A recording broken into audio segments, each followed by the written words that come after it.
All right, we're back with Tip of the Hershberg. We got a special guest today. I'm so excited. Who's that? It's the great Todd Barry in the house. Thank you for coming. Thank you for having me. It was a tentative. You were like, I can maybe do it. Well, I'm moving. I think. And it's been a nightmarish thing. I have to get approved by this building, and This is like a Curb episode. I guess. What do you have to do to approve? Well, I have to have a meeting with them, and I was waiting for this meeting after submitting an unbelievable amount of information about myself. You have to show It's a co-op, but it's a sublet. It's just boring, but it's a sublet at a co-op, and it's just 7 references, bank statements, letter from a bank. What? Letter from your previous tenant, your previous rental, which I understand. It's harder to get in than a fucking club, huh? It's it's just like a lot of hoops. It never ends, right? You still need recommendations and references. Yeah, I know. Colin Quinn recommended me. Oh, I should have used him as a reference. You didn't ask me for a reference. I would have referred you. I know. I know you would have. But yeah, it's good to have people who've known me for decades, not someone who are actual friends of mine also. Not an acquaintance at the Comedy Not Cellar? someone whose name I barely know. I've talked to him a couple times, and he seems like he'd be good on the rent. Yeah, he'd be good. I don't know. Based on watching him eat grilled chicken. Seems like he's, he seems like he's, not laid on shit.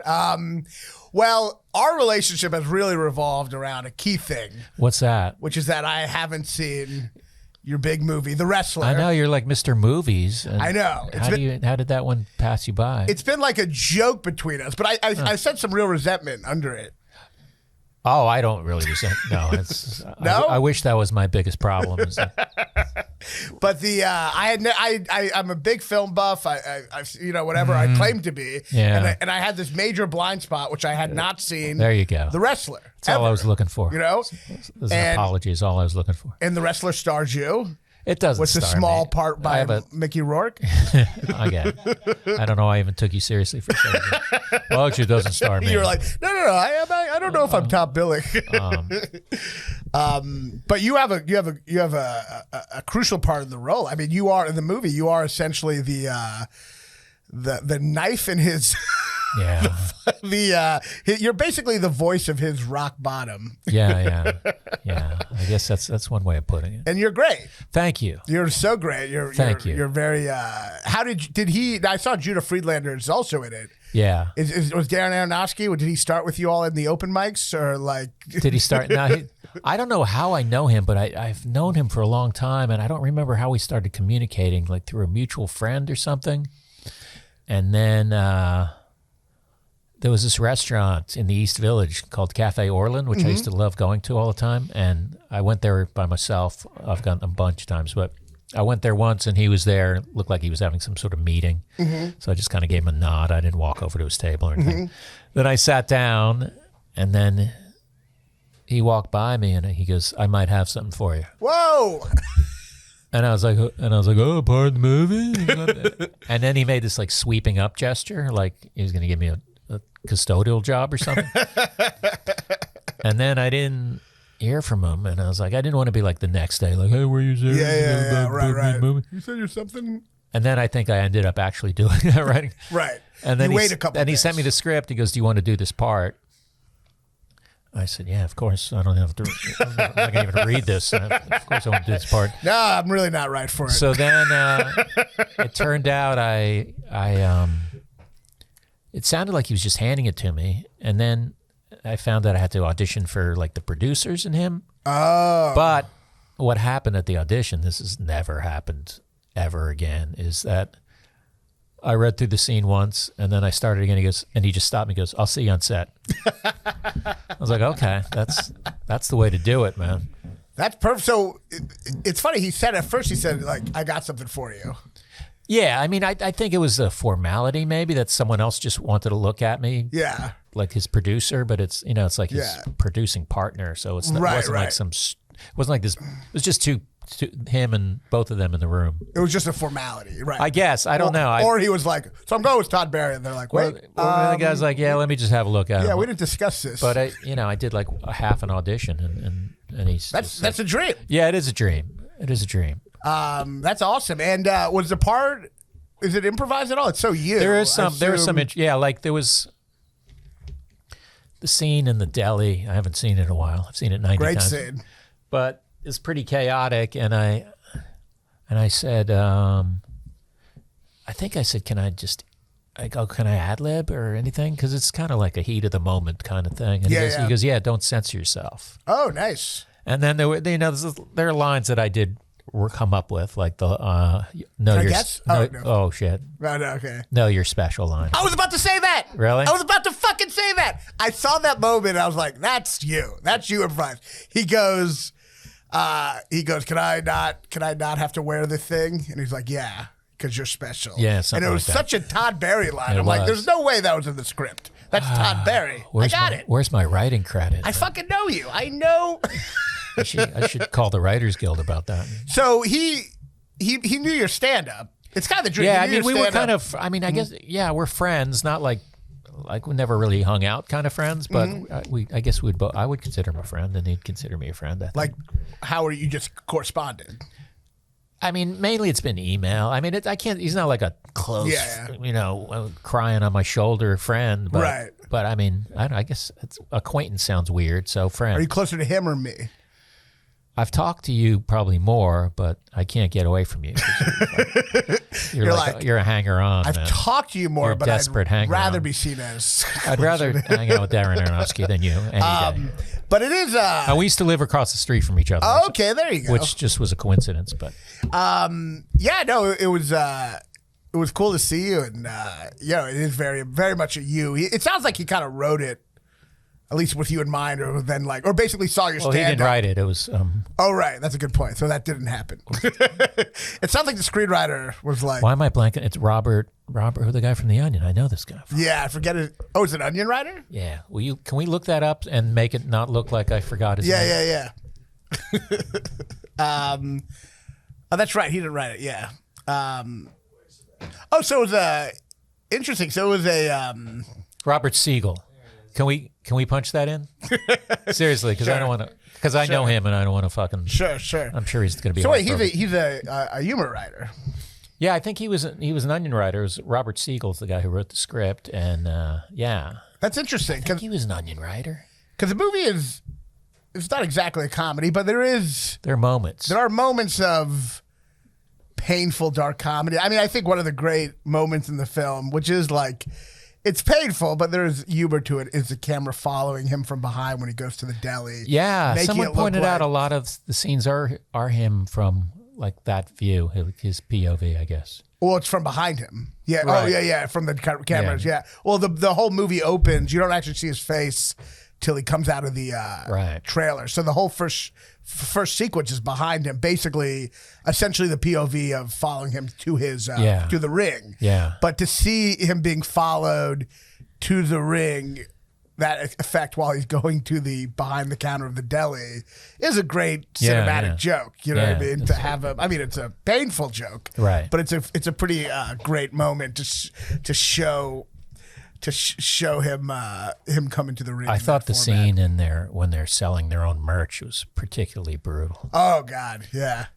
Well, it was tough for me because I was just like, as someone who sells their own merch. Yeah, exactly. I was like, God, is that me? Well, it was tough for me too because the whole time he's like, I got to go to Wilmington. And that's literally where I'm going this weekend. Way to muscle in a plug for your... Wilmington, Dead Crow this weekend. But my girlfriend was like, hey, that's where you're going. She's like, you're kind of like him. And then she like saw me in that light for a moment. Now you're letting everyone know you have a girlfriend. This is all about you, man. It's a humble brag through acting like two things that I don't believe, that you got work and that you have a girlfriend. And that I've seen The Wrestler. I'm faking this whole thing. But it is. I mean, it is very much the kind of like the road guy, a little washed. Yeah, I mean, it's pretty. Yeah, it's all in. I mean, the part where he's doing merch and the other guy's asleep at the table. I think the only thing sadder than selling merch is having other people around you also selling merch. You know what I mean? And then seeing their relationship. I prefer like because I know there's some headliners that don't let their openers sell merch, which I think is kind of like shitty. And I feel like that just means you're an asshole. It's just kind of like let the person make another $150. Oh yeah, it's if you're threatened by their merch, I think it's kind of weird. But I also I don't like to be up there. I prefer to have someone alone.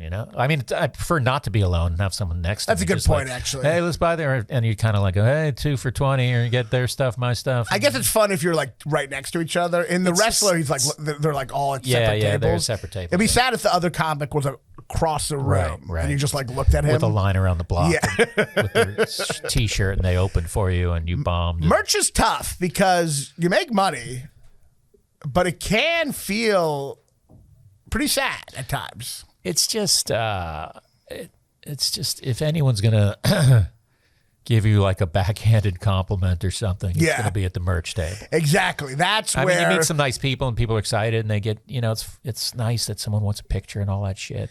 But even the nice stuff is like so many cliches that you're like, it's like all like either like, man, how can you remember all that stuff? Or that doesn't bother me at all. Well, it's if a lot better. Nice, I don't give a shit if they're generic. Right. It's a lot better than, I had one where I was at the merch table and this woman who saw the show, she was like, you're really funny. And then 2 minutes later, she asked if I could help fix something in the bathroom. Really? So it's like she thought I was funny as a headliner, but also worked as a custodian. I feel like I've had that ask where they come up to you right after your performance. Hey, where's the men's room? Oh, did you want to say good show or something?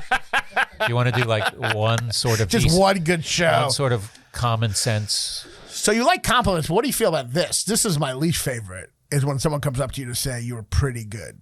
Yeah. That word "pretty" is that one. It's like why? It takes more words to make you feel worse. Right. You're adding a qualifier, and it's like I didn't like spend the last 10 years on a Greyhound to hear that I'm pretty good. I didn't like waste my life doing this profession for a pretty good. I think some people. Yeah, it does. Like an alarm goes off when someone, that's the word pretty just kind of jumps out at you. What's the psychology there? I don't know. I think some people just use it casually. Like, there's a way, that's the tone also. Like if you're eating dinner, go, it was pretty good. You'd probably go, okay, they do really like it. But if you're like, hey, you were pretty good, then. Right. So you think you can do it in a tone where it's like, if I think there's a tone. Yeah, there's a tone. Pretty good. I don't know. I feel like, I guess with food, because with food, the food's not hearing you and reflecting on its life, Yeah. If you said that to the chef, it'd be shitty in whatever tone. Well, I think if someone's pretty good, if someone smiled and said "pretty good set tonight," I guess you're right. I probably still would be like, "What?" But like, fuck you. It's like, why? It's what it is. I think it's dudes who are like giving too much of a compliment. They think it's gay on some level. Mm-hmm. It's like, That's probably. They're like, I'm not trying to suck your dick, but that was funny. Well, there is always the macho, the guy sitting with his girlfriend, right?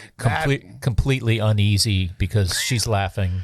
Well, that's in a way that he's never made her laugh. That's the fucking meathead. Awkward dynamic of a comedy show, right? Yeah. You're making. I love it, man. That's our job. We make a woman laugh and then go home and she fucks her humorless boyfriend, right? While thinking about you. I do remember particularly, like, I think it was a DC Improv where this guy was like angled toward his wife or his girlfriend or whatever it was, and she's just looking at the show as a person with great seats should do, and he's just running between every joke. He's whispering like, "Man, it's killing you."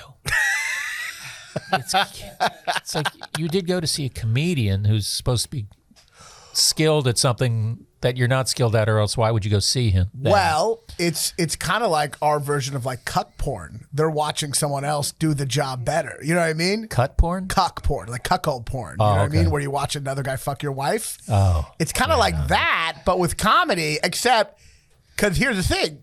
Yeah, you're a professional, but he's probably heard her laugh at his jokes and he thinks that's a real laugh. And then when she sees her real laugh, that's a good point. It's like, oh, she's been faking it, like cuck porn. You know what I mean? Yeah. This bitch has been faking it. Maybe my story about drinking Jaegers with my friend up in Canada wasn't as funny as she thought it was. Right. That's funny. Not sure what any of this has to do with the rest of it. I don't care what topic. Dude, my dream has been achieved to just get a "that's funny" from Todd Berry. Well, that's about the most you're going to get from me. That's true. I mean, you are pretty funny. There you go. Pretty good. So the wrestler, I mean, it is like It's a very powerful film. I don't know if you've all seen it. I mean, I feel bad that I haven't seen it. Yeah. You've seen it a couple times. I think the ending really took me by surprise. Do you talk about endings on this show? Yeah, I mean, if you haven't seen The Wrestler at this point, you can go fuck yourself. You saw it 2 days ago for the first time.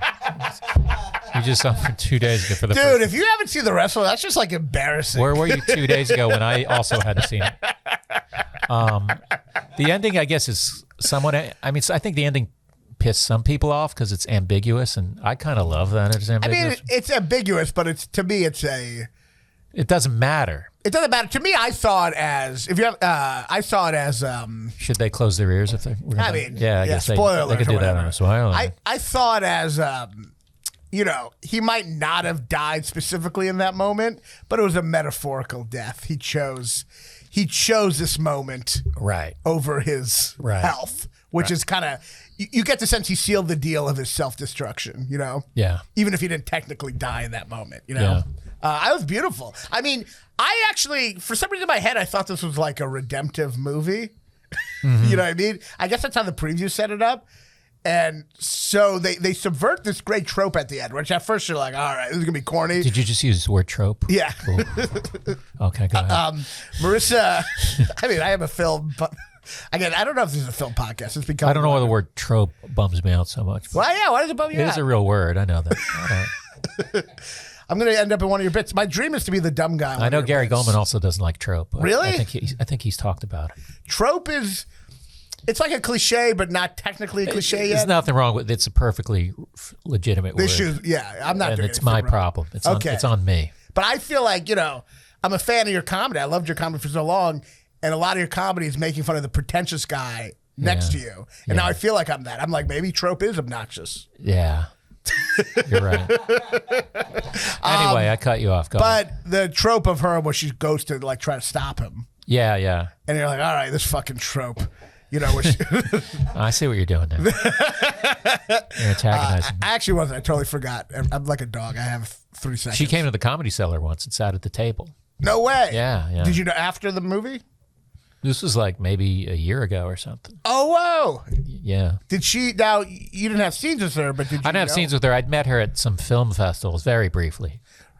She sat at she came to the cellar for some reason, sat at the table with the comics. She was very nice. Well, yeah. Did you, I mean, like, you met her at a film festival for the movie. Yeah, yeah. I mean, it wasn't like we sat and talked for 25 minutes or something. Isn't it funny how when you're in a movie with someone, it doesn't mean you've ever met the person? Right. Or I mean, people ask me, like, did you talk to Mickey Rourke? I talked to him as minimal as not because he just didn't seem like he wanted to be. He wasn't a chatty type guy. No. He seems like he was perfectly fine to me. He wasn't rude or anything, but he just was like, there was no like, oh, this guy wants to. He wasn't like, so Todd, you do stand up? Like he wasn't.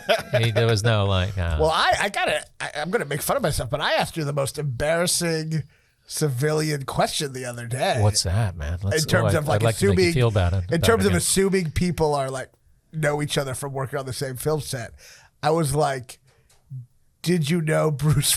I was like, did Bruce Springsteen? Do you know Bruce Springsteen? Did you really ask me that? Something. I guess in my head I was like, maybe he went to the premiere. Oh. And then maybe you met him at the premiere. You know what I mean? You think the guy who does the final song for the credits has to show up on set? Like, it was you got to show up at 6 a.m. to do your final song. You have to play the song right as the Bruce movie Springsteen. For the last shot. You don't get to call this.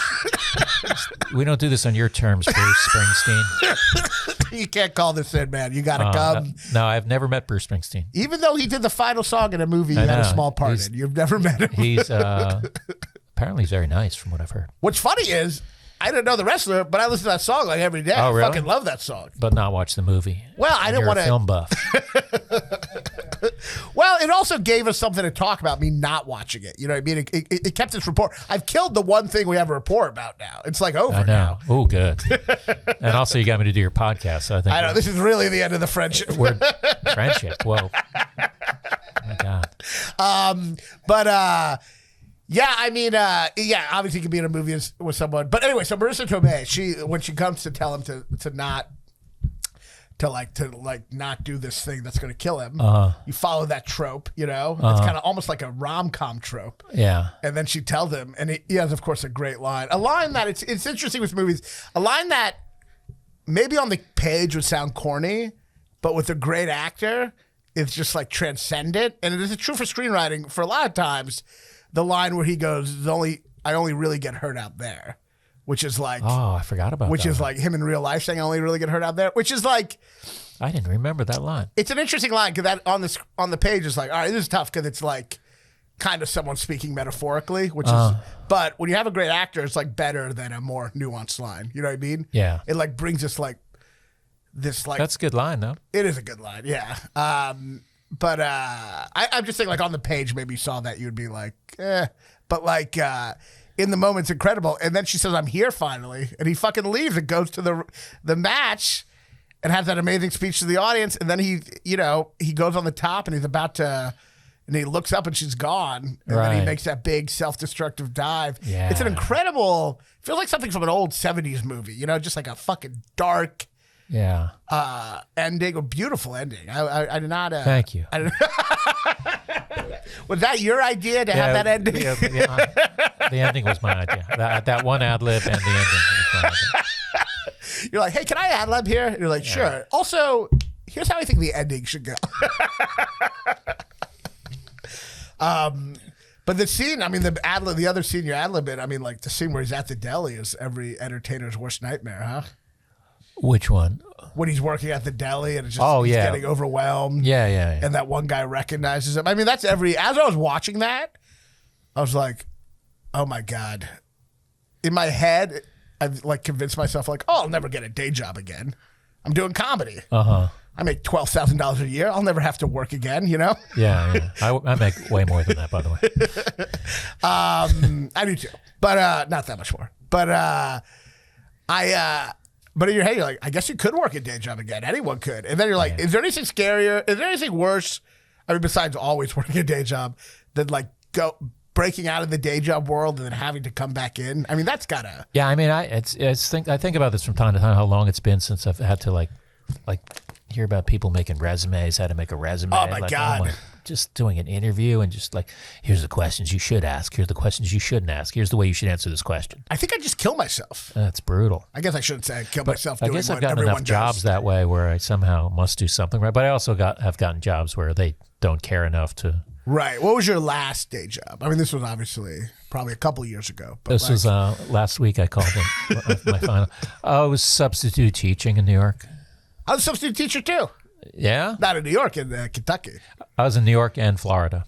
So this when you moved to New York, kind of, or like? When I moved to New York, I moved after doing comedy like a year, and my father was in advertising, and he knew a guy at a magazine, and he hooked me up with a dream job where it wasn't like crazy money, but it was decent money, and it was the hours, like I started at noon. Oh, beautiful. It was like noon to 5, and they were really nice, and it was real easy noon work. To 5, just kind of general clerical work. They give you a drive to the club. Yeah, and there was not like, and it wasn't like my son needs a job. Yeah. You better get one. It wasn't that kind of tough guy thing. But you're not a nepo baby. No.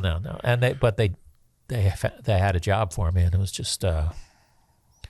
I think even when I left, they gave me like $100 cash. Like, whoa! When I quit, it's like, oh, that's nice. So that was the last. Oh no, then you did that was the first job I had when I was in New York. But then I got back into. I was substitute teacher in Florida. Then I got these other jobs in New York. This other job in New York, and then I started subbing again in New York. Subbing is tough. It's really hard in New York. It's especially hard. Oh yeah, it's actually easier. The schools are actually. I found better in Florida than they were. Really? Yeah. Well, New York seems like some really tough Well, New York, kids. They just would never, except for 2 times in a few years, never leave you lesson plan. Like, really? In Florida, they'd be like, hi, this is Mrs. Johnson. I'm going to be gone tomorrow. Can you have them read this chapter and do this exercise or whatever? So you'd go up there and you'd have some sort of structure. But right. You walk into the classes in New York City and there's no lesson plans and they just immediately... They sense that. Yeah. and I would just let them go, just fuck. I wouldn't. Sometimes I try to teach when I'm not going to do something that your own teacher isn't trying to get you to do. You have to ride, like to be a sub, you have to like accept what's happened, the chaos, because it's like if you try to control it, you'll just get destroyed. I found, you know what I mean? I subbed high school, and that was awful. I don't know if you subbed high school or elementary. In Florida, I did high school. I found high school better.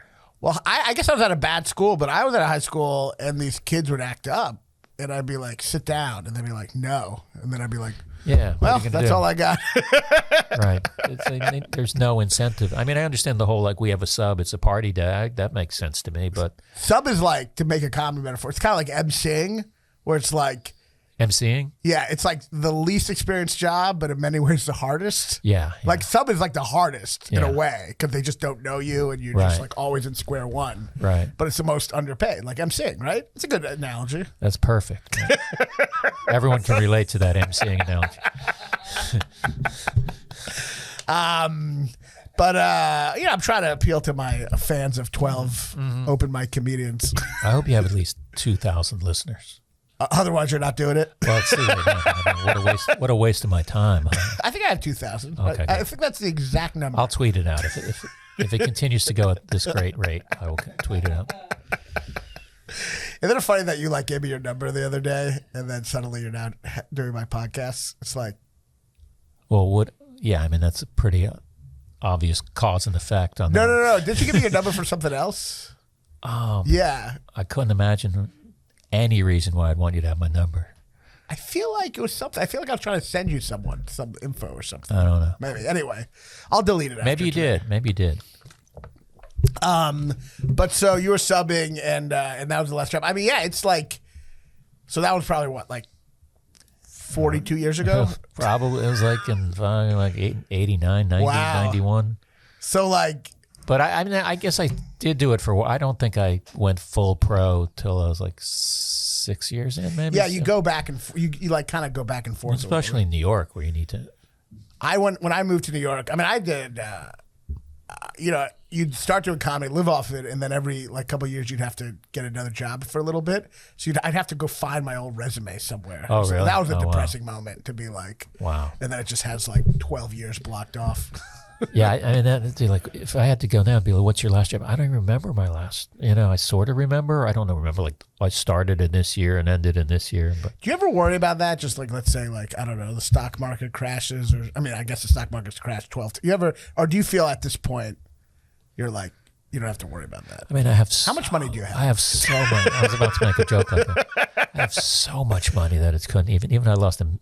$5 million. You'd be okay. Plenty. No, I do worry about. I worry about like people like cyber hacking, or like someone, right? Or like I'm going to go to withdraw some money. Like, oh, there's no money in this. And then it's just like, yeah, and they can't like give you back. Yeah, I mean, that's why I use a password manager. Yeah, I mean, it is like, I obviously like, yeah, that moment in the restaurant when he's cutting food, and that one guy recognizes him, but he can't. He's like, I know you from somewhere. And he's just like, no, you don't. Here's an interesting tidbit. The people working at the deli were people who actually worked at the deli, except for me. Really? Yeah, they were real. He just used people who worked there. Oh, wow. It's funny, because obviously, like, the wrestlers are all real. Yeah. I assume he didn't ask a bunch of actors to bulk up. But it's funny. All the wrestlers and the deli workers. Yeah. And, like, that scene where he runs through, it's kind of funny. He ran through I don't know if they knew he was going to do it. Then he just starts knocking shit on we filmed that with the store open. Like, the store was open for business. Oh, really? While we were filming that, yeah. That's so funny. Yeah. That's like, it's funny how like a professional production will sometimes choose things that like a very amateur production would do. Like, we got to film it while the thing's open. But that's what he wanted for like a sense of I imagine, I don't know, but I think it's why not use the people who work there. Yeah. I mean, they know how to act and do the background stuff, and just do what you do, and let them work. But so then other people were working, like other people just in the store, but they like blocked off that area. Yeah, I mean, they blocked off a little bit, but you could go in there and chop. Right, you can fully go there while this movie was being filmed. It just kind of created a vibe. Yeah, and I think you could even, I don't know if you could order from the deli. I guess they could. But there's that scene where he ran through and he disappeared for a while. Really? Yeah, it was kind of funny. It's like, he's gone. Oh, that's method, huh? You're like, But Aronofsky's like, I hope he didn't decide that this is the part where he kills himself. It was also, I'll give you a little tidbits. He started throwing stuff at me. Oh, really? Yeah, and he hit me. Oh, yeah. And none of that was in the script. And I was kind of like, he hurt me. And it's kind of like, I want to take one for the team, but I'm not going to fucking get my head. I'm not going to get knocked out over with a canned ham. I don't want to get. So I think they had to tell him a little to eat, to just be a little more mindful. Oh, you had to. You had to. I believe they did because I remember having a discussion about it. But it was. I mean, that's a terrifying. This is the thing about these method actors. You're like, do you know what's real? But he should be. I mean, a scene where you're freaking out at a deli, you shouldn't be like, I'm going to go here, then I'm going to go here, then I'm like, you should just cut loose and. Yeah, but once you're throwing a can at someone. Once you're throwing a canned ham at a 5'5" comedian. I mean, like. And you're a bulky.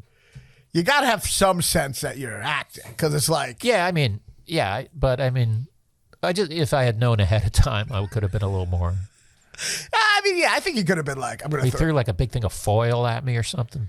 Wow. See, if this Maybe he hated me and it was just actually. It was personal. Well, I mean. So the can hit you?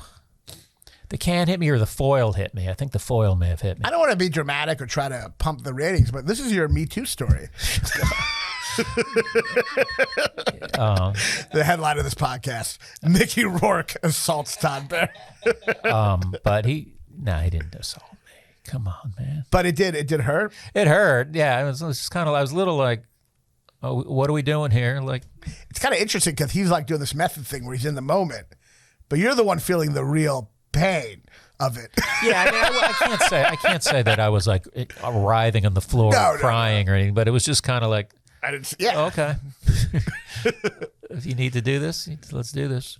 I don't think that shit is allowed now. I'm pretty sure. I think things have changed. Oh, really? I don't think you can just. Well, I know Frank Langella got fired from a movie for putting his hand on a woman's leg, and it wasn't in the script. Well, that's a little different than throwing a canned ham from 50 feet away. Mickey Rourke was like, yeah, I think I should finger your asshole. Yeah, it can't really. I think touching a woman on the leg is definitely different. Right. Well, I was filming a sketch the other day, and I don't act, so I don't really know anything. So I was like, I kind of had a shot where it's like, I mean, I'm supposed to like kind of like move in front of her and in front of the camera, and I kind of pushed her, and I'm like, it wasn't like hard, but I slightly pushed her. Who was the sketch for? Some Facebook sketch comedy group, or like a YouTube sketch comedy group. Okay. Comedy Central, and and I was like, fuck. Like I was like, I'm so sorry. I'm really sorry. I should have told you, because it's like it is like a little things were a lot crazier back then, you know. Yeah. Like, you know, Alec Baldwin, when he got in trouble for shooting the DP, right? Did you hear about that? Yeah. Yeah, of course. But I was really thinking about Departed, where like Jack Nicholson apparently was like, one day he was like, I got an idea how the scene's going to work. And then the next day he just brought a loaded gun on set and took it out and put it in front of Leonardo DiCaprio's head. And Scorsese's like, perfect. That's perfect. It's like, shit has changed drastically. I heard a good story about Jack Nicholson on the set of The Shining. Mm-hmm. You remember, I think was it Scatman Crothers? Yeah. Mm-hmm. I guess Kubrick was making him do this scene over and over. He's like 95 years old. At some point, Nicholson said, come on, man. I don't know. I'm paraphrasing, but just like give him a break. This guy's 95 years old and you're making him do 35 takes. I don't get the it's a weird thing with Kubrick, because obviously he's a genius, etc. But then when you're making like an Eyes Wide Shut, he made Harvey Keitel do so many takes. Harvey Keitel was like, I'm not doing it. He left. He walked out. He's like, you're crazy. And I'm like, I don't understand. Oh, go ahead. How do you know if he's not just going crazy? Well, I mean, apparently David Fincher, yeah, he does like, he'll do a minimum of like 40 takes. I mean, they did that opening scene in Social Network, I think 99 times. Yeah, I heard that. Yeah, he is. I mean, they're both great. I don't even know how they. I guess they have someone marking off the good scenes and the bads. But I would be so overwhelmed if I had like 300 versions of the same scene. I'd be like, selecting one would be. I know you select from you go. It also doesn't sound like it's about the performance. It sounds like seems weird. It sounds like you're filming so many takes to get something visually correct, right? I mean, this is a little name droppy, but I'm friends with Jesse Eisenberg, and I asked him about it, and he said he goes, I like doing it. I could try different things. So he liked doing it like 100 times. times. I was like, wow, I don't like that professional attitude of yours. I would have lost my. I mean, that's what I find when I do acting is that I always want to get these roles, and then I get them, and it's something like 18 takes. And yeah, it's awful. It's just the open-endedness of it. Like, you don't know, I'm going to be done either in 5 minutes or 5 hours. Right. And then you're like, I don't know which one they took. And then when you're done, you're like, why didn't I complain about being in a fucking movie? Not that I vocally complain, but no, it's tough. Just, I mean, it's just stressful. It's just a different dynamic. Yeah, with comedy, it's just you're up there, you're talking, whatever. Yeah, it's just like, it's like, all right, let's do this 400 times and take a 12-hour break. You know what I mean? Do you want to hear about the film festivals I went to? Yeah. Do you? Of course. I don't want to steer your ship here. Ah, we're going where the wind takes us. I might sneeze. I mean, can you grab me a paper towel? Yeah. Let's get this on film. This is good shit. This is gonna be the clip. Where do I look for? Oh, it's a 3-camera shoot of me. Yeah. We're Oh, wait a second. Anyway, I'm gonna try to talk until this happens. Okay, this is exciting. I got into the Venice Film Festival. The wrestler. Yeah. And so I said, can I go? And they said, yeah, I mean, if you get yourself there and everything. I talk about this in my act, but and I was like, I'll get myself there. And but they let me, once I was there, they let me be like fully, like I did the press conference. Nice. There's a picture of me somewhere that I have of me like sitting there. It's like Mickey Rourke, Todd Barry, like no one asked me a question.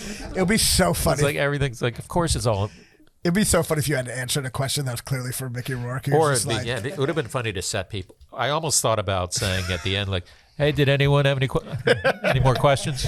But if the interviewer was like, did kind of ripping apart your body to play this part of such despair, did it like have like a mental toll on you? And you're like, well, it was tough. I would tell the canned ham story. I still got the wound. So anyway, so you're at the Venice. Yeah, so I went there, and I think before the festivities, I was just wandering, and I found this bar that looked good, and I walked in there, and I see Mickey Rourke sitting at a table with people. So I kind of said, hey, and he kind of looks at me like, who the fuck are you? And then someone whispers, that's the guy from the movie.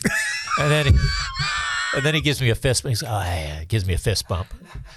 And so I sat there with him for a while. So that was surreal. But then we went to the movie in like a motorcade, which, wow. So motorcade, and then you sit. I don't know if he watched I don't think he watched the movie, but I watched it in this beautiful theater in like the front row of the balcony. Wow. And then at the end of the movie, the cast stands up and the filmmakers, and then the audience standing ovation they turn around and faced us and give us standing ovations. Wow, that's amazing. That didn't happen when I was in Pootie Tang. But so that was kind of a surreal life experience. That is amazing. Yeah, so like, it is funny too that he was like, who's that guy? Like, it's just so funny, like, it's also funny that in the movie you're his boss. Yeah. And he'd have to like kowtow to you, Yeah. Different dynamic in real life. But I can understand why he wouldn't immediately go, oh, that's the guy from the scene. No, really? He's just, I forget people all the time. Yeah, it is funny. It's like. And it wasn't like I wasn't in the scene. And also, he didn't necessarily expect me to walk into that bar in Italy. Right. I guess that's true. Yeah. I was like, do you know who the fuck I am? We did scenes together. You show him the bruise. Remember this? Yeah. Bitch. 35 stitches. Just lie to him. So was he like, did he feel like, I assume he's method just because he looks like he's method, but like, was he like in character or no? He wasn't walking around. I always assume method is like if you talk to them, they're like, yeah. I didn't get meth. I don't know. I think I heard him say that he never reads scripts. But he had it like my trailer was right next to, he had a whole gym set up outside. Really? So I would be like, sit in my trailer and see him doing bench presses or whatever. I love never. He's a massive dude. Oh yeah, I mean, he's perfect for the role. I love that. I never read scripts. I love when someone is just kind of lazy, but that becomes like this genius quirk. Ooh, he never reads scripts. Yeah. Ooh, he doesn't. I read an interview with him where he said, "I never read the scripts." So how do you know if it's good? I don't know. I guess someone tells him or something. I don't know. It's probably why he did some really bad movies in the 80s. But I think Nicholas. Wow, you're laughing at my friend Mickey. He was in Diner, though. I love Diner. Diner's great. He is great at Diner. I was actually, when I was thinking about him, I'm like, I like Mickey Rourke a lot. I was like, what is the movie I love him in? I couldn't remember for a second. I was like, I love him in Barfly, but I was like, I can't remember. And then I was like, oh yeah, he's Diner. Yeah, he's great at Diner. He does the great, the smoothest sexual. Yeah, that scene couldn't be made anymore. Doesn't hold. You know the scene, Fonzie? No, I don't know that. He puts his penis in the popcorn, and he's going to the movie with a woman, and she puts her hand, so when she gets to the last popcorn, it's just his cock, and she screams, but the point of this is to show how smooth he is. She leaves, and he goes into the other room, and he convinces her it's all...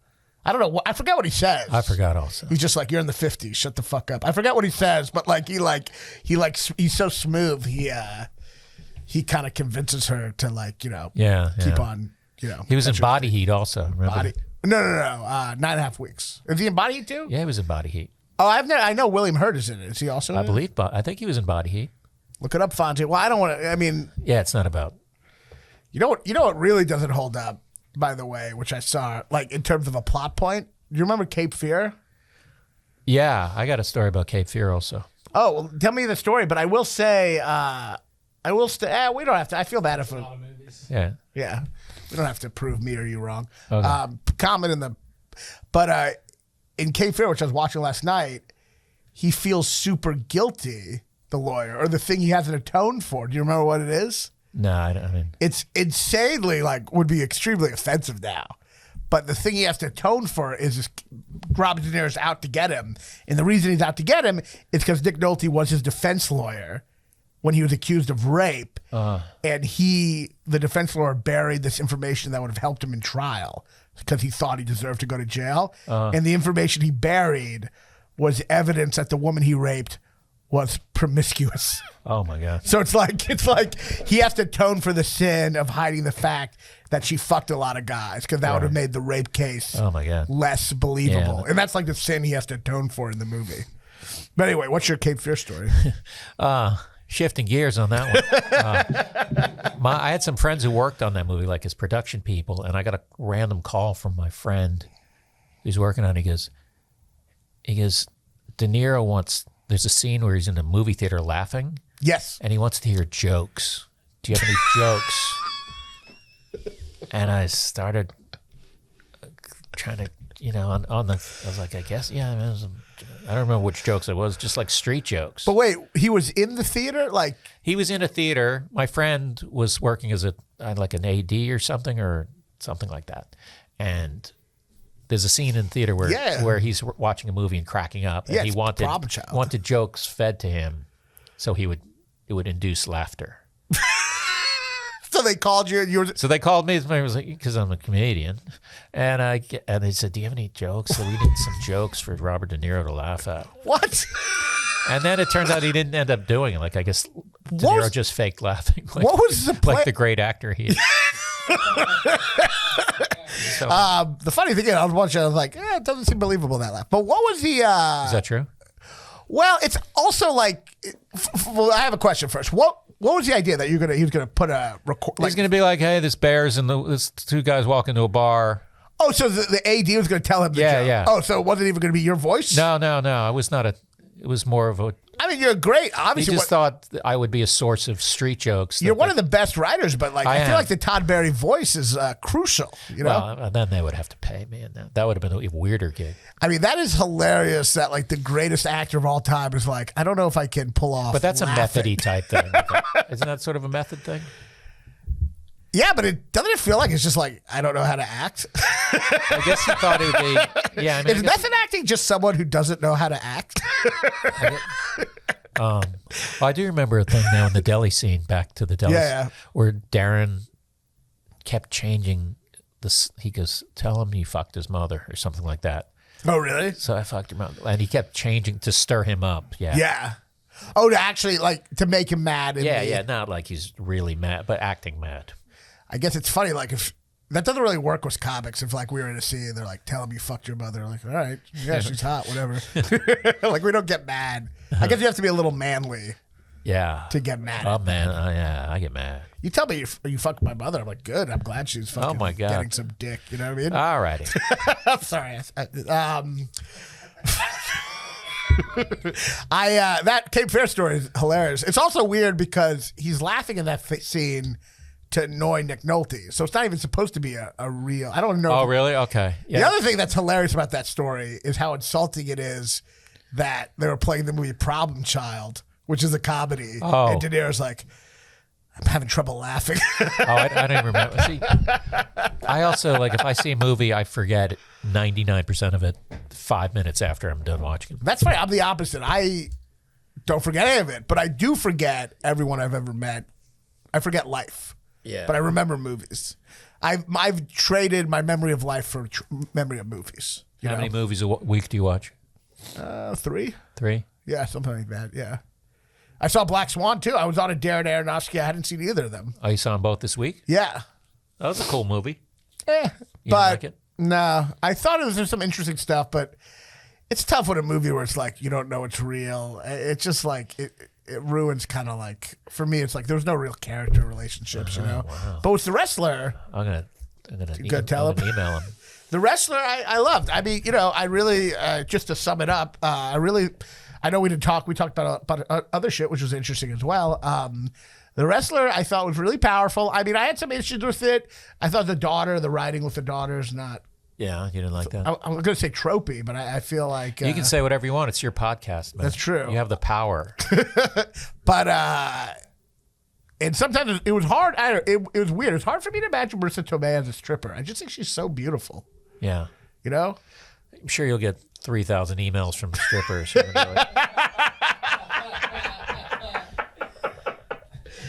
It's just hard to imagine an attractive. No. There is this one scene I'll just say, which I thought the one scene I had trouble with is, I don't know if you remember, but she's lap dancing these assholes.